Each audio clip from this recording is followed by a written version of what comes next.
What is up, guys? It is Bucky, and welcome to your 26th, I was gonna say Objective-C, but this is actually intermediate Java tutorial. I've been doing Objective-C for like the last month, so anyways, welcome to your 26th intermediate Java tutorial, and in this tutorial we're gonna be learning about threads. Now, if you watch any of my game tutorials, you know that I already taught you guys a little bit about threads, but now we're gonna be really getting in depth. And aside from that, before I even begin, I want to show you guys something you might be interested about. If you go to my new blog right here, the new bostoncode.blogspot.com, it's a new blog I made today. You'll see all of the source code, not only for this tutorial, but every tutorial I'm going to make from here on out. I'm going to put the source code right here. And again, the new bostoncode.blogspot.com. And if you're too lazy to type that in, just go ahead to my other blog, and then you can see a link to that right here on my tutorials source code. Or if you are at my YouTube channel, good thing I have like the smallest browser in the window. Well, if you're in my YouTube channel, go ahead and go to my blog, and then there's a link to this blog. But anyways, that's enough of that. Let's get to the tutorial. So actually, I'm just going to put a link to this right in my description box. Why don't I do that and save you guys confusion? Yeah, that's what I'm going to do. So if you're saying, alright, let's get to this thread stuff. What is a thread? What a thread is it's a way your computer allows you to do multiple things at once. So for example, the video you're watching right now. Remember the old days where you had to download a video and wait for the whole thing to download, and then once it was downloaded, then you can watch it? Like, F that, no way. We want to start this video buffering, and as soon as we get a little bit of data in it, that's when we start watching it, and it actually loads as we're watching it, and we can watch it before the whole thing is loaded. So if you see the little progress bar at the bottom moving, you know that you can watch a video before it's completely loaded. So loading and watching, those are two different things. Doing it at the same time, that's the power of threads. So again, instead of doing one thing over, then waiting for it, then going to the next thing and next thing step by step, we're doing many things all at the same time. Pretty cool, huh? So I'll be going into this a little bit later, and if you need a better explanation, go to my Java game development tutorial 1 and 2, and I explain it more in detail, but now we really just want to get into the coding. So, enough of me talking, let's go ahead and do this. So in order to create a thread, the first thing that we need to do is implement the interface runnable. Now runnable right here contains one method and one method only we need to use in it, and that's the run method. Now whatever we put in this run method is the code that's going to run whenever we start our thread. So in this tutorial we're going to be building three separate objects.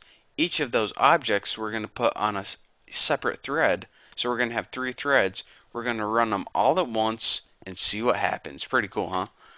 So let's go ahead, and each of our objects, which is also going to be on its own thread, is going to have a string name, an int time, and random r equals new random, just because we want to give it a random time. Now we're saying, alright, not minus, that's what we're going to say first. Gotcha. I imported random from Java Util, so we don't have to make a separate class for that. That's a built-in class. Pretty cool, eh? So now, what do we want to do for the constructor?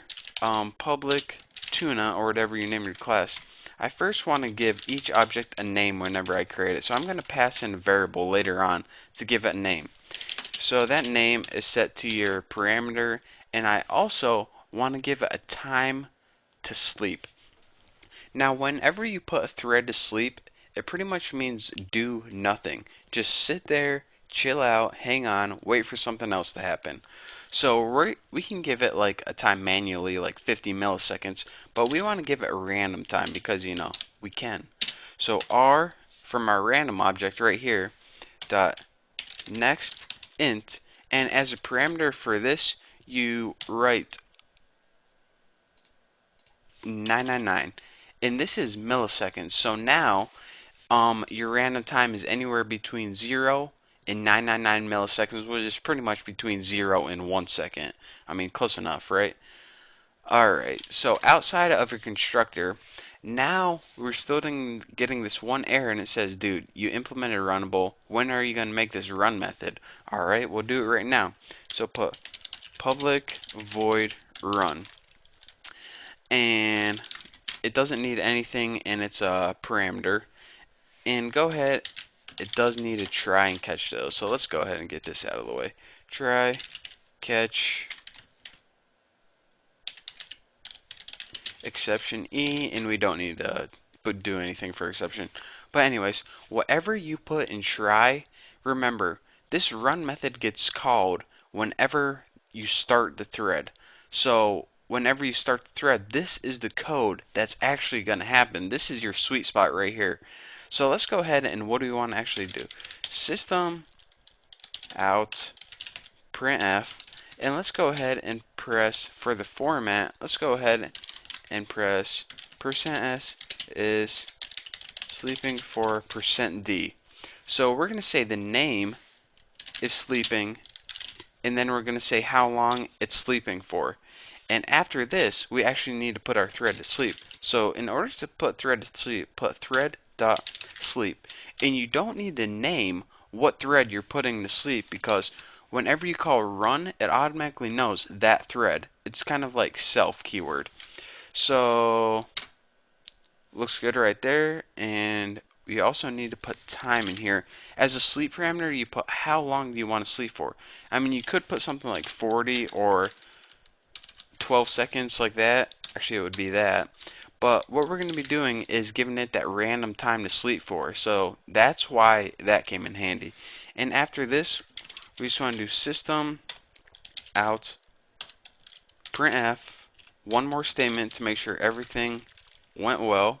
Maybe we should put out instead of R. That would probably help, just a little bit. And let's just go ahead and put, alright, Haas. %s is done. And for the parameter, just put name. So I know this might not make any sense at all, but in the next tutorial, when I put all of this together, you'll actually see how to implement threads, and I'll be going over it one last time to tie it all together and so it makes sense to you. So stick around for the next tutorial, and I will see you then.